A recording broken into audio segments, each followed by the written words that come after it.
Welcome to Ad Age Studio 30 Live. I'm John Dioso, editor of Ad Age Studio 30. Today we're going to discuss how music is driving the next generation of creative content.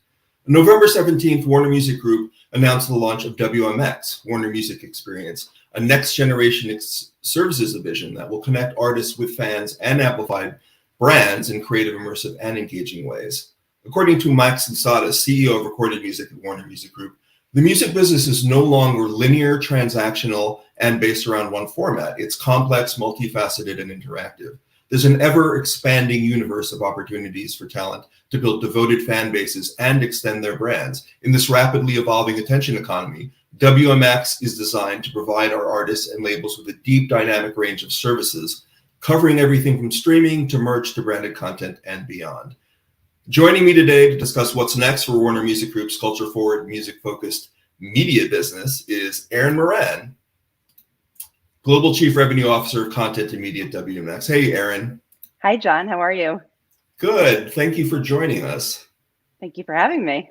And welcome everybody out there. Thank you for joining us too. Please drop us a note and tell us where you are in the world so we can give you a shout out later. Okay, Aaron, so WMX isn't the only new arrival to Warner Music Group. Tell us a little bit about your background and how it brought you to Warner Music.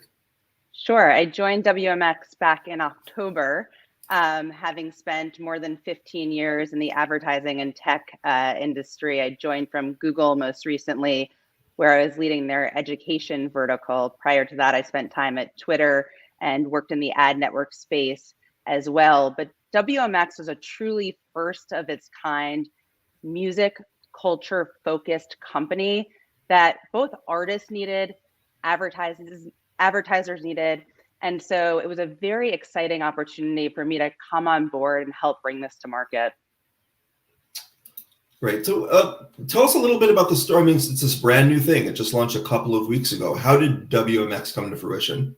Yeah, this is really a natural evolution from Warner Music Group. Warner Music Group's been around for more than 50 years, and we've always been one step ahead of culture and at the forefront of creativity from the very beginning. And this was really through the lens of how we serviced our artists. So taking the step to have artists better connect and extend their own brands, connect with fans was one component to it. And then on the other side, having advertisers be able to access these highly coveted audiences that they can't find anywhere else. So we really took this opportunity to lean into the benefit and value it could bring for our artists, for our advertisers, and of course for our audiences. Now, people talk a lot about, it's even said, it was said in the statement from the CEO of WMG, the next generation of the music business or the music industry. But, what are the unique capabilities that WMX itself offers brands that differentiate you from the competition?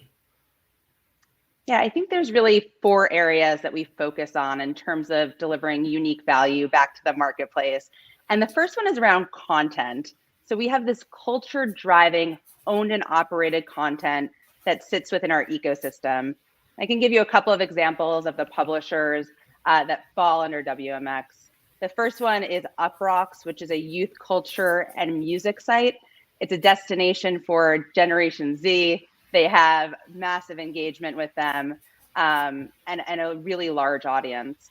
The second one is Songkick, where you can go and discover your favorite artists when they're having concerts, discover new music, and really engage that way.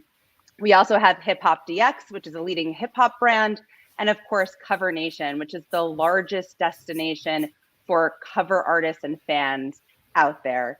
So those are just a handful of them. But to really understand that this is really culture driving, music focused content that can't be distributed elsewhere.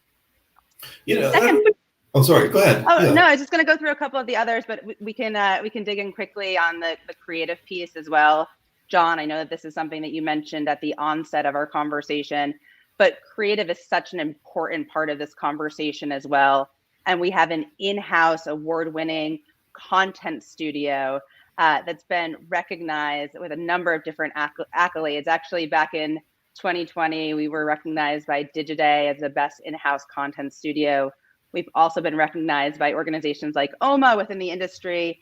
And then beyond that, We were nominated for a Cannes Lion. We were nominated for a Sports Emmy. So that's something that we're extremely proud of. And then, of course, it's the access to our artists. You know, advertisers now have direct access to our iconic roster of artists within Warner Music Group. And so that's really a unique differentiator for us. And we're doing it all with tremendous scale. We have 249 million monthly unique visitors, 50 billion video views. So there's just tremendous scale within that. That's very differentiated. Yeah, I mean, I think that you know, when you mention Warner Music, everybody automatically will assume, okay, great access to artists. We know what that is. I think what maybe part of the news here is the interaction of all these different platforms. I don't think that many people were aware that Warner Music was the parent company of these various content platforms, including the ones you mentioned, like Uproxx and Songkick, and they all bring different things to the table that should allow WMX now as this umbrella organization to kind of, you know, offer brands and artists and connect them in such a way to do various activations or campaigns. Could you give us any examples? I mean, there was one that you did, I think, with General Mills recently that was kind of cool. Could you tell our audience a little bit about that one? Sure. Yeah. So General Mills, and more specifically, Cinnamon Toast Crunch, came to us with a challenge of hacking tween boredom. So they wanted us to be really creative about how we. Which is very timely, obviously, in the last couple of years, right? People being stuck at home and. Exactly, Yeah. especially amidst the pandemic. So they tasked us with that. And what we did was built out an interactive music video for them with one of our pop punk bands, Meet Me at the Altar. And what we did was we built out a custom Cinemoji, as we had it. It was interactive, engaging, and ultimately delivered tremendous outcomes for the advertisers and a great experience for the audience. To date, it's generated more than 30 million views and counting, with a ton of engagement, especially amongst Gen Z. I mean, you know, that's one of the things I think that is kind of maybe surprising to some people in the audience, and even to fans, maybe, or even brands, is that type of engagement.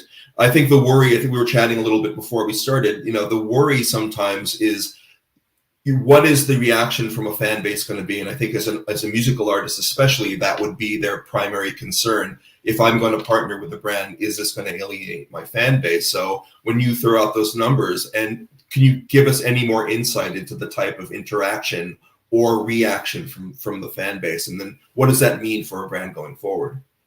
Yeah, absolutely. I mean, I think I can actually pivot to another example where we did see extremely high engagement, and it was a little bit of a different type of activation. So Intel came to us and said, can we think about all the ways that Intel powers creativity? And so we did an on-site activation. We actually created an event called CreateCon, and we had a group of creators come in and talk about how they're using Intel to really power that creativity. So having that sort of on-site activation. And then in addition to that, we built a horror film with Intel as the core component to it and showcased it at Art Walk in LA live. And so these are the different ways through digital touch points, but also on-site activations, that brands can really create immersive experiences for advertisers, for their audiences, and ultimately leverage, again, our iconic roster of artists that you can't access elsewhere. And you can read about that campaign on adage.com. Let's actually, you know what? Now's a good time. If you're just joining us, yeah, this is Ad Age Studio 30 Live. I'm John Dioso, the editor of Ad Age Studio 30, and Aaron Moran, Global Chief Revenue Officer of Content and Media at WMX, is here talking about the newly launched Warner Music Experience. Please, if anybody's out there, if watching us, give us a shout out. Let us know that you're here. Let's get back into the conversation. So, Aaron, what are you most excited about in terms of innovation as you look forward to 2022 and beyond? Yeah, there's a lot of innovation happening at WMX right now. As you know, we just launched last week But one area that I'm most excited about is the rollout of our data tool, Connects. This is something that just launched last week and is going to be a game changer for the industry. Tell us a little bit more about it. So what is Connects, and how does it actually work? So is this a tool for brands to use? Is this a tool for artists, or how does it work? Yeah, so it's a premier data storefront. So WMX, we're sitting on top of a plethora of fan data, of audience data, and what Connects has done is really curated that in a beautifully displayed dashboard that's easy to access. So we get more than 3 billion signals from our audiences every single day, and brands can now tap into that. So for example, if you were a CPG looking to reach, say, females 18 to 34 who are in market for cosmetics or skincare, you could then go into the Connects tool and understand which of our artists would be most engaging for that audience, and then begin to align with that content going forward. That's really interesting. So has this is already launched, and this is already in the market? Yes, we launched last week. And to your question, John, about who can access it, it's primarily a tool for our advertisers to tap into and understand where they can best align with artists within the Warner Music portfolio. So again, like you mentioned, a CPG brand. So is it a plug and play system? How does it usually work? So if you're an agency or a marketer or a brand, whoever you are, you want to tap into a specific artist at Warner Music, to that audience, or can you do it like in a more backwards way? As I'm looking, this is actually what I'm, as a CPG brand or whatever, or or a tech brand, who would this particular product appeal to the most? Does this platform actually, will that be able to spit back like a number of artists? These are the audiences, these are the fan bases that you want to appeal to the most? Yeah, you can actually do both, John. So the tool is extremely nimble in its design. So if you're looking to align with a specific artist, we can do that. If you're looking to understand where your audience, who that artist is that they best align with, it can work that way. We can also make recommendations on what different affinities a certain brand should go after and what content they should be running in. So the tool is very seamless, and there's a number of different ways that you can, to your question, either distribute different inputs or reverse engineer those. And you will come up with interesting insights that you may not already be aware of in terms of where this music culture is living. This sounds like going back to like just the entire introduction of the idea of WMX when it launched a couple of weeks ago. It seems like you've got all your bases covered. This is exactly where you want to be if you're in the music business. If you want to appeal to brands, if you want to connect those brands and musical artists with a fan base who are hopefully potentially customers for these various brands and products. It seems like a massive undertaking, kind of coordinating all this. There must be a lot going on behind the scenes. Tell me a little bit about that, and what it took for WMX to actually launch. How long was it in the works? Yeah, it was in the works for a while. And again, this was very much a natural progression for us. It was really about bringing the strength and the various components that Warner Music Group had access to together in a very unified and streamlined way, a way for the advertising community to tap into that in really creative and different types of ways. So in many ways, John, it existed for a long time, and this was really solidifying the media content and creative division within Warner Music Group. I think in addition to that, though, to your question about how long did it take, if we think about a data tool like Connects, it took a long time and a lot of diligence to make certain that we were compliant with all of the most stringent data policies that we have out there. We know that the privacy landscape is evolving quickly. First-party data has never been more important. So we really saw that piece of it and dug in there as we were thinking about cultivating this amazing platform that advertisers could tap into, but also making certain that user privacy is at the forefront of everything that we're thinking about. Tell me about that. Thank you for leaning into that was going to be the next question to ask about the whole first party data. Obviously, I've spent the bulk of the past 12 months literally talking if not every day, at least every week, to various partners and clients about about first party data and the importance of that, especially with cookies going away from third party cookies going away from browsers in a couple of years, and the whole possibly freak out about what to do in relation to that. So tell me a little bit about how your own data set and how that type of data, what is the value of the data that you're offering to brands and advertisers through Connects, but also through WMX in general? Yeah, it's tremendous value, John. To your point, it's an ongoing conversation, but this data is becoming more and more challenging to access and more scarce. So having an ecosystem of owned and operated properties, of audience data, of fan data, we have e-commerce properties and marketing channels. So that's how we're able to access this massive scale of first party data that we're sitting on top of. But to your point, it is going to be increasingly challenging in this landscape and ecosystem going forward more broadly if companies don't have that, because advertisers still need to be able to access that. And I think it's really important because privacy and advertiser performance cannot be at odds with one another. They need to work harmoniously together. And that's what Connects is going to enable advertisers to do. Great. And I'd love to dive a little bit more into that. But first, I'm going to shout out some of the people who've been watching us. So, Aaron, we've got a lot of fans here. We've got Anne Ruiz from Napa, California, Bruna De Joya from Brazil, Kailash Vertigo Boz from Mali, also, who else we got? We got Bruna there, and Meba. I'm sorry, I'm gonna screw up your name. I'm sorry. Prashant from India, I got that, and Mebatong from Nigeria. So apologies if I screwed up your name. Write me.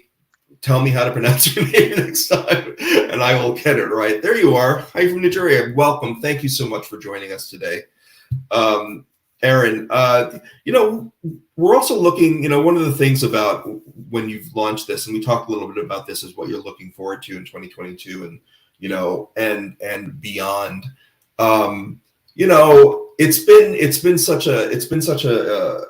It's been a wild ride the past year or so. Is the understatement of the century. So you launched WMX at the end of 2021, right? Obviously, I think if you'd launched WMX at the end of 2020, you might have had a completely different perspective. I certainly could not have predicted this past year a year ago. But let's flash forward. Let's flash forward a year, 12 months. Okay, so you've launched. You've got 12 months under your belt. What do you see? Give us an example of what you want to see from both WMX itself, how it may change the relation between music industry and media and brands, et cetera, and content. And then, how do you see the industry itself progressing? That's a lot. We'll break it down. What we want to see from WMX is really impact at its simplest form. So delivering value, greater value to our artists, better connecting them with fans, helping them to expand upon the brands that they have built will be first and foremost, giving advertisers access to this ecosystem, but also making certain that we're delivering the type of impact for advertisers and outcomes that they are looking for. And then audiences, really delighting audiences with our content will be critical. And you mentioned the last year has certainly been a bumpy ride, but music really is culture. It has been such an important component to connectivity, to creativity for so long. So to be able to continue to build upon that and evolve that as we bring this first of its kind music culture company to market, is going to be really exciting. But a year from now, I'm just really excited to hear how we've been able to have impact on the artist community, impact on the advertiser community, and then again, to delight our fans and audiences with the content that we're bringing forward. Right. The remaining time we have left, I kind of want to dive into a little bit more. Again, in a previous conversation, I keep thinking of this entire endeavor as these three equal corners in this relationship, and it's between, the artists, the brands, and the customers, the fan bases / potential customers. And we've talked a little bit about the reaction for a couple of various activations and campaigns that you've worked on already. Since you launched, since it's only been a couple of weeks now, what has been the reaction in the music industry itself, not just the industry, but then what has been the reaction from your artist roster? Can you give us any feedback on, what type of feedback you're getting from music? Yeah, absolutely. The feedback has been overwhelmingly positive on the artist side, on the advertising side as well. So really thinking about, for artists, this is another step towards delivering greater value to them, helping them build upon their own brands, helping them better connect with fans that we have access to. So there's just been a tremendous amount of support from the artist community, and again, from the advertiser community as well, as they've really been seeking this type of company, bringing those three components, as you mentioned, John, together under one umbrella, just makes things more seamless. It's truly unique, and it's going to deliver great value back to the artists and to the advertisers. And are there any brand partnerships that are in the works now that you could tease? You don't have to give full names, but any things you want to share with the audience? Yeah, so we're fortunate to have a number of very strong brand partnerships directly in the works that will be coming soon, as well as holding company partnerships that we're also working through. So we've had a lot of momentum, and just couldn't be more excited for what's to come in 2022. Great. And in the couple of minutes we have left, I'd love to go back to that question that I brought up before, which was just about the whole idea behind the various content platforms that are under the Warner Music umbrella that people are not very aware of. We mentioned UpRocks and I think Songkick and Hip Hop DX, but there are a couple also in there. There's The Pit, there's Cover Nation and Indie Mixtape. And it seems to like you're kind of it's almost, the thing I was thinking was it would be like if another one of the big three recording companies bought Rolling Stone or something, like, like a music platform like that, to be able to have that type of reach, to various genres. And in the case of Songkick, not just music genres, but actually live performances. Can you tell us a little bit how that works? We have about a minute left. Yeah, absolutely. So I think as we look at the portfolio, it's really about diversifying across the different access points within music, to your point, whether that is, live music, concerts, engaging with artists that way, discovery of new music, culture, as we think about UpRocks and staying one step ahead of that. They're all really working harmoniously together, but I think with different lenses across the music industry. So you're spot on in terms of what this umbrella of different properties looks like, all with the same common theme of music culture, focused in different areas. And it's worth noting, right now they're going to continue to operate independently of one another, but it will be a more seamless way for advertisers to access them through one singular door. All right. Well, I think that's unfortunately all the time we have for today. Erin, thank you so much. A Global Chief Revenue Officer of Content and Media WX. Erin, thank you so much for joining me today. It's a great conversation. Thank you, John. Thanks for joining me from my hometown. And most of all, thanks everybody out there for joining us for NH Studio 30 Live. I'm John Dioso. See you.